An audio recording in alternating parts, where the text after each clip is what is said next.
Next important rock system जो कि बिहार में पाया जाता है वो है क्वाटरनरी रॉक्स, जिसका फॉर्मेशन 2.6 मिलियन ईयर्स अगो के बाद से शुरू हो गया था और अभी तक इसका फॉर्मेशन जारी है, जो कि क्वाटरनरी पीरियड में लाई करता है। बट सबसे बड़ा सवाल कि इस रॉक का फॉर्मेशन हुआ कैसे। तो इस सवाल का आंसर जानने से पहले हमें एक इंपॉर्टेंट पॉइंट पता होना चाहिए कि क्वाटरनरी रॉक्स जो है वो इंडस गैंगेटिक प्लेन से एसोसिएटेड है।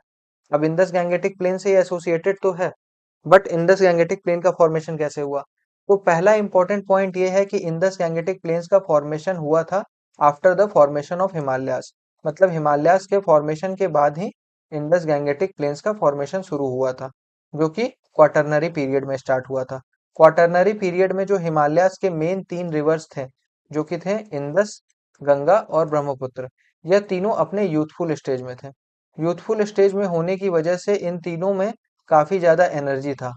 एनर्जी होने की वजह से क्या होता था, जब ये अपने कोर्स में ट्रेवल करते थे तो यह हिमालयास के जितने भी रॉक्स इनके कोर्स में आते थे उनको ये इरोड करते हुए आगे बढ़ जाते थे। तो इरोजन की वजह से क्या हुआ कि जो भी रॉक्स इनके कोर्स में आते थे उन सबका रॉक्स का वेदरिंग होना शुरू हो गया, और वेदरिंग होने की वजह से ये सारे रॉक्स जो है छोटे छोटे टुकड़ों में टूटते चले गए।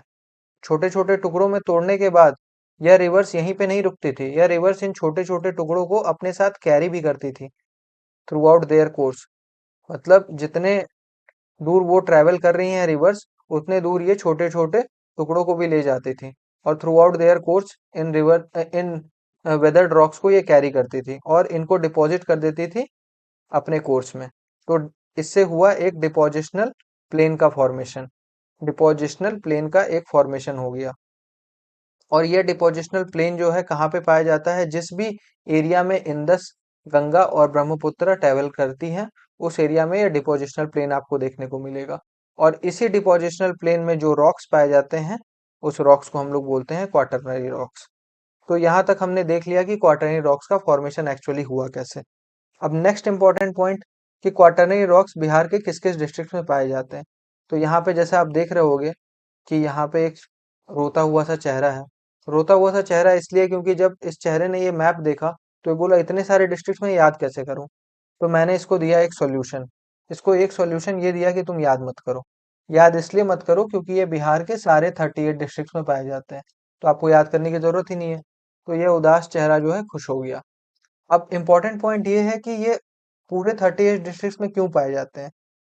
क्योंकि मैं आपको बता दूं कि बिहार जो कि गैंगेटिक प्लेन का पार्ट है, बिहार जो कि गैंगेटिक प्लेन्स का पार्ट है, इसमें जो है गंगा और उसके ट्रिब्यूटरीज जो है लगभग सारे डिस्ट्रिक्ट्स को कवर करते हैं, जिस वजह से क्वाटरनरी रॉक्स जो है सारे डिस्ट्रिक्ट्स में पाए जाते हैं। क्योंकि जैसा कि हमने आपको अभी बताया कि क्वाटरनरी रॉक्स जो है डिपोजिशनल प्लेन की वजह से ही बने हैं, और सारे डिस्ट्रिक्ट्स में अगर गंगा और उसके ट्रिब्यूटरीज ट्रेवल कर रहे हैं, सेडिमेंट्स को डिपॉजिट कर रहे हैं, तो ऑब्वियस सी बात है कि सारे डिस्ट्रिक्ट्स में आपको वैसे रॉक्स भी देखने को मिलेंगे जो इस डिपोजिशनल प्लेन की वजह से बने हैं। इसलिए क्वाटरनरी रॉक्स जो है सभी डिस्ट्रिक्ट्स में आपको देखने को मिलते हैं। तो इसलिए इस केस में आपको जो है डिस्ट्रिक्ट का नाम याद करने का जरूरत नहीं है। अब दूसरा इंपॉर्टेंट पॉइंट ये है कि इस क्वाटरनरी रॉक्स का एग्जाम्पल क्या है। तो सबसे पहला एग्जाम्पल है सैंडस्टोन, दूसरा है एलुवियम, तीसरा है कॉन्ग्लोमरेट और चौथा है course gravels. Next important topic पे आते हैं हम लोग कि इस रॉक्स का सिग्निफिकेंस क्या है। तो जहां तक मैं सिग्निफिकेंस की बात करूं, तो सबसे पहला इंपॉर्टेंट सिग्निफिकेंस ये है कि सिंस ये सारे रॉक्स जो हैं क्वाटरनरी रॉक्स वो सेडिमेंट से बने हैं, तो इस रॉक का नेचर क्या होगा, सेडिमेंटरी इन नेचर होगा। तो quaternary rocks are sedimentary in nature, पहला इंपॉर्टेंट पॉइंट। दूसरा इंपॉर्टेंट पॉइंट क्या है, दूसरा इंपॉर्टेंट सिग्निफिकेंस क्या है अगर मैं बात करूँ तो दूसरा इंपॉर्टेंट सिग्निफिकेंस ये है कि ये जो रॉक्स हैं ये पोरस है नेचर में। पोरस इसलिए है नेचर में क्योंकि ये रॉक्स हार्ड नहीं है। These are not hard rocks. तो ये हार्ड रॉक्स नहीं है, जिस वजह से ये पोरस है नेचर में। अब पोरस नेचर होने की वजह से फायदा क्या होता है, इसकी वजह से फायदा ये होता है कि यहाँ पे वाटर का रिटेंशन का अगर मैं बात करूं तो वाटर रिटेंशन काफी हाई होता है, जिसकी वजह से यहाँ पे क्रॉप कल्टीवेशन आसान हो जाता है। क्रॉप कल्टीवेशन जो है इजियर हो जाता है।